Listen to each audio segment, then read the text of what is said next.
Hey, what is up everyone? My name is Sagar and we are back here with another video. And this is the lecture number 9 of our Java and DSA course. And in this particular video, we will be learning about loops. So without making any further ado, let's get started.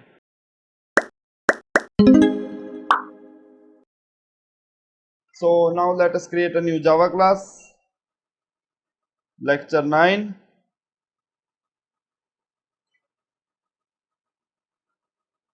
Main method. Okay. So, what are loops? The first thing that comes in your mind is maybe something that repeats itself. If yes, then you are right. In programming, when we want to intentionally repeat some particular line of code or instruction, then we use loop statement. In our previous videos, I told you that we have to write dry code. Dry means don't repeat yourself. But when we want to intentionally repeat our particular line of code, then we have to use a loop statement. So loop is basically a statement, or we can say a control flow statement that will control the repetition of your code. Suppose if I want to print numbers from 1 to 10, then I can write it as this. I will use this print method. Here I will print 1 and then I will copy paste it until 10.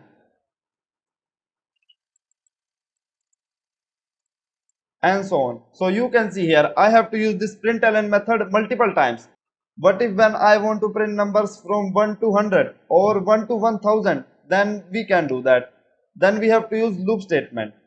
So we can use a loop statement to start printing our number from 1, and then we will repeat our code until it is 100, and once it is 101, then we will stop. So we have to also specify a reachable condition, and here in our case it is 101, and our code will repeat until our this condition is satisfied.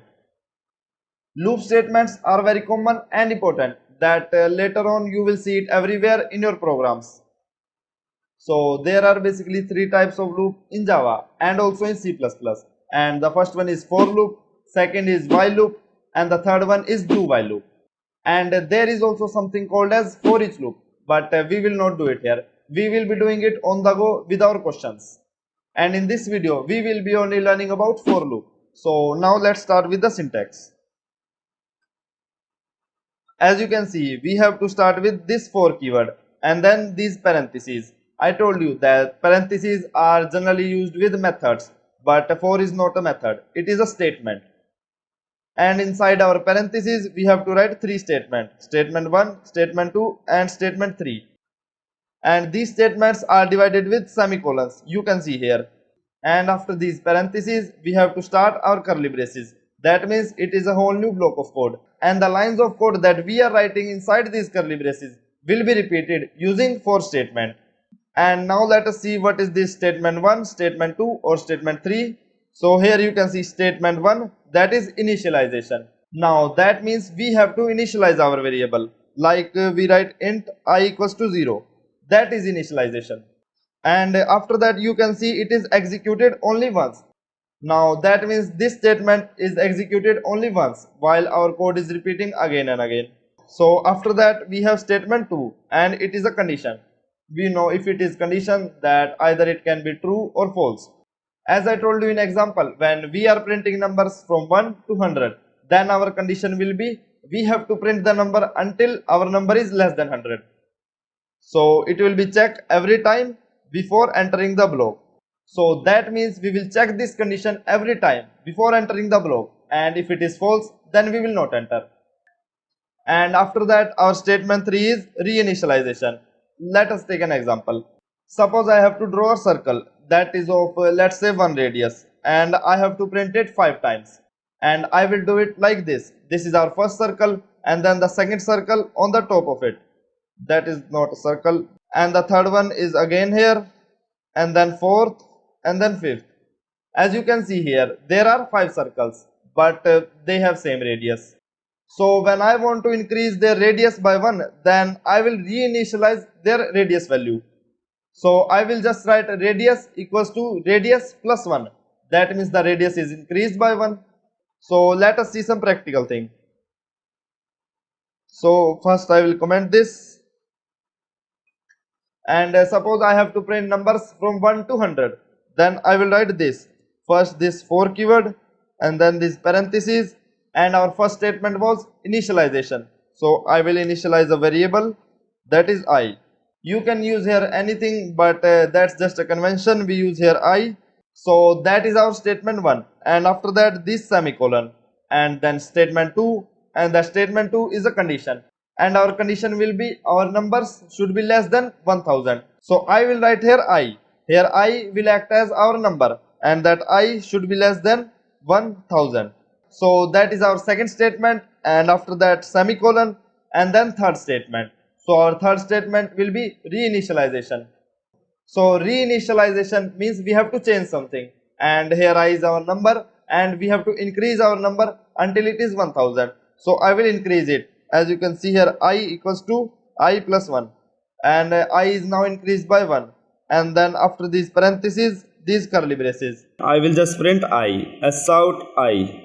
So our number will start from 1, because in our statement 1 we are initializing I equals to 1, and here in statement 2 you can see a condition, and that is I is less than 100, and this condition will be checked every time before entering the block. Here you can see first our I is 1 and I is less than 100, that is true, so we will enter in the block and we will print our I, that is 1. And after that we have statement 3, that is reinitialization, and that will be executed every time after the code block has been executed.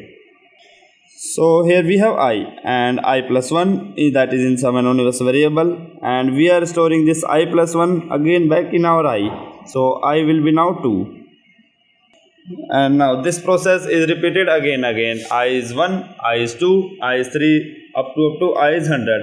And once it is 100, 100 is less than 100, that is not true, so we will not enter in the block. And after that I will just print as out code ends, and let's run this.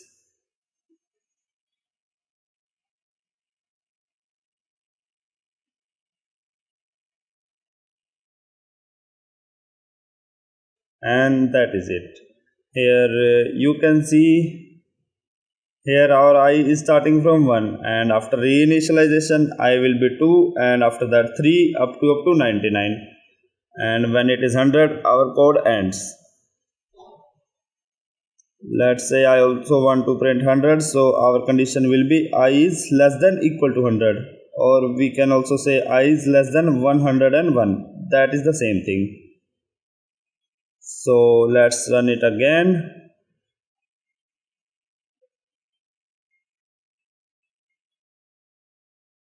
And now you can also see 100 here. So that is the syntax of for loop. And now let us see some another example. And suppose I want to print only even numbers from 1 to 10. So how can we do it? You can see here these curly braces, and that means there is a whole new block of code inside them, and we can use here anything, literally anything. We can use here another for loop, conditional statement, switch statement, or any other thing. So here I will just use a conditional statement, and that is, you know that we just have to check the number whether it is odd or even, and if it is even we will print that. And you know that condition, we learned that in our bit magic video, and that is if I and 1 double equals to 0. If it is 0, then our number is even, S out I, else we do not print anything. So I is less than equal to 10, let's print it, and you can see here 2, 4, 6, 8 and 10. And there is also another way to write this. Here we are using a conditional statement, but we don't need that. We know that 1 is not an even number, so we will initialize our I with 2. And I will just change my this statement 3. I equals to I plus 2. That is it. And then I will print I. Now that means first our I is 2, and that will be printed because our I is less than 10, and after that our I will be incremented by 2. So 2 plus 2 is 4, so that will be also even. and after that it will be 6. So in this way we can print all even numbers up to n. So let's run this, and you can see here this is the same output. So I just modify this statement 3 and got the same result. We learnt in our operators video that this I equals to I plus 2 can be written as I plus equals to 2. So this is the same thing. The original value of I will be incremented by 2. And now let us take some another example. Suppose I want to find the sum of all numbers from 1 to n. Then first we will create a variable that will store the sum of all numbers. And first let me comment this. So int sum equals to 0. And we will have n. Let's take that from input. Scanner sc. So I will write here for int I equals to 1.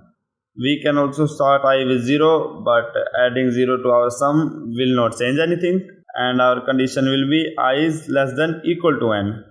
And after that statement 3 I plus plus. Here this plus plus is an unary increment operator that is used to increase any value by 1. So first let us see that thing in detail.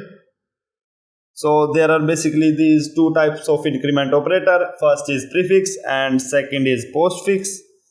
And there are also two types of these operator. One is increment and the another is decrement. And they are used to increase or decrease any value by 1.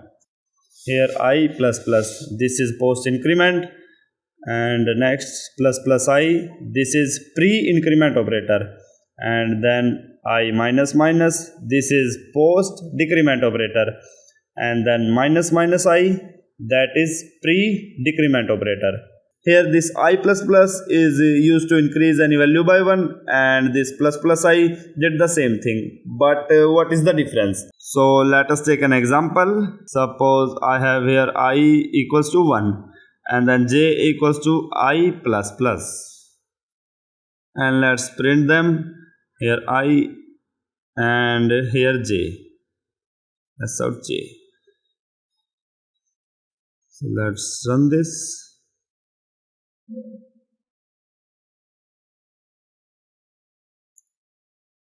And here you can see. Okay.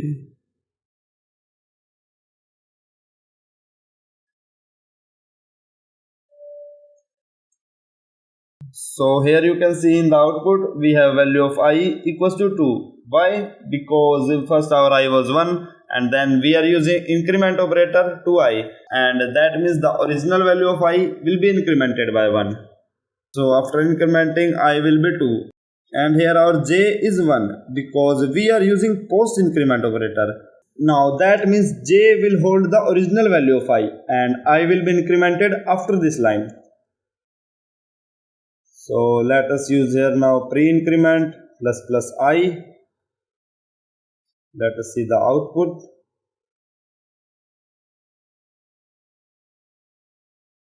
You can see here I is 2 and j is also 2 because I is 2 because here we are incrementing the original value of I, and now here j is 2 because we are using here pre-increment. Now that means first the original value of I will be incremented, so I will be 2, and after that I will be stored in j.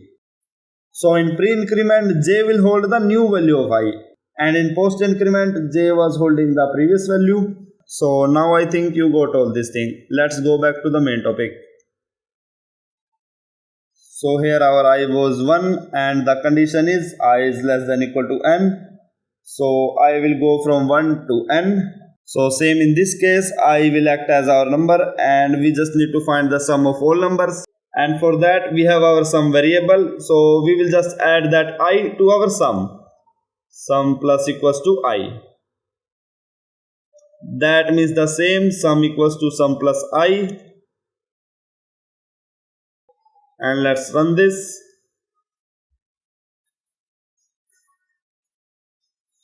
Suppose I want to find the sum of first 10 numbers, so n will be 10 and coordinates. Okay, we have to also print sum. S out sum.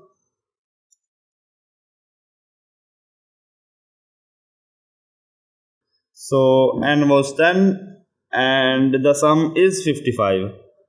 We know that there was a mathematical formula to find the sum of first n natural numbers, and that was n into n plus 1 by 2. And we are doing the same thing with for loop, but this is not an efficient thing because for loops are time consuming and we have to use them very carefully only when there is no another option, but here we have. So I will comment this, and so I will write here sum equals to n into n plus 1 by 2. So this will work the same. So value of our n was 10 and our sum was 55. Let's check it. Here sum is 55. So this is the same thing. So we have to also remember these formulas because they are very efficient and we should always use them in place of using any loop. And now let us see some cases where our for loop can be an infinite loop. So let us first comment this. So for an example, suppose int I equals to 1 and I is less than 100, I plus plus. We know that it is a finite loop because we have a reachable condition. I can be 100 because we are starting our I from 1 and increasing it in every step, so it can be 100. But what if I say I is greater than 0? This condition is always true, and this is an example of infinite loop because here our I is 1 and we are incrementing I every time, and this will be always greater than 0.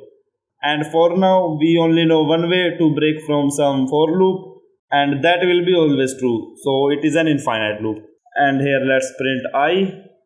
Let's try to print I. So you can see here this is an infinite loop and our for loop never ends. Here it is printing and increasing that I again and again. And let's stop this. You can see here that red button. So this was an example of infinite loop where our condition was always true. And let us see some another example. Our I was less than 100, but suppose somehow you forgot to write that statement 3. This is also an example of infinite loop because our I is 1 and we know that 1 is less than 100. So this condition is always true because our I is always 1 and it is always less than 100, so it will keep printing that 1. Here you can see. Let's stop this from that red button. And the third case is where we are not writing any statement. This is also valid for loop, but it is an infinite loop.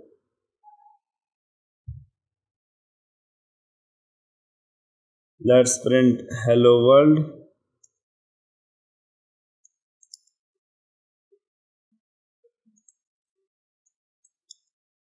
Okay, you can see here there is a compilation error. That is saying this statement is unreachable because above this there is an infinite for loop and we will never reach that statement. That is why there is a compilation error.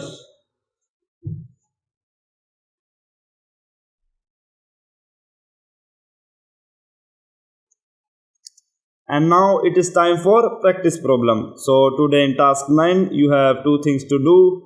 In your first step you have to take one integer input and using for loop you have to print the table of it. Table means like we have in mathematics 2 1s are 2, 2 2s are 4 up to 10. Today in our examples we did the same thing where we were printing the count from 1 to n. But here you just have to make changes in your statement 3 and you are good to go. And after that the second thing that you have to do is again take one integer input and using for loop print factorial of that number. Now factorial means multiplication of that number up to 1. Like today in our example, we were finding the sum of n numbers, but here we have to find multiplication of n numbers. Now that means 3 factorial will be 3 into 2 into 1, and that will be 6. So you have to print that result. So do share your code in the comment section, and the first one to comment the answer will get a huge shout out in the upcoming video. So that is it for today everyone. Hope you like this video, subscribe to our channel and share your views in the comment section. Today the whole video file of facecam just corrupt. I don't know how. So I am recording this voice over again. Don't worry, ये mistake आगे से नहीं होगी. आज थोड़ा adjust कर लेना, और अगर लेक्चर समझ आया हो तो लाइक कर देना. एंड मिलते हैं अगली वीडियो में.